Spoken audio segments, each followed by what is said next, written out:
welcome back to another video. In today's video, I'm going to be doing a review on the Benchmark snippers and the Benchmark mini needle nose pliers. So, starting off, we got the cutters, or the snippers, whatever you want to call them. They are phenomenal. Let me say that right off the bat.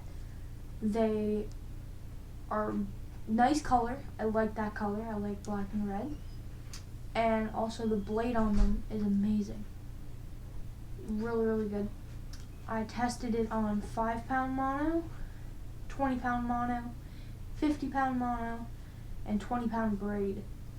They work amazing. I can't say enough about them. So that's it for the snippers. Next to the mini needle nose pliers. So they are tiny. They are great. Fit well in the hand. Very comfortable to use. Same color.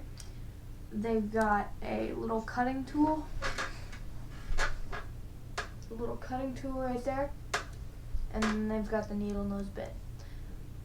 Love them for tying rigs because I tie my own bluegill hooks and then I sell them.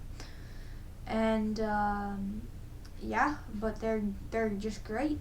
So I'll post a link in the description for both of these. If you're new to the channel, please like and subscribe. I hope you enjoyed this quick little video.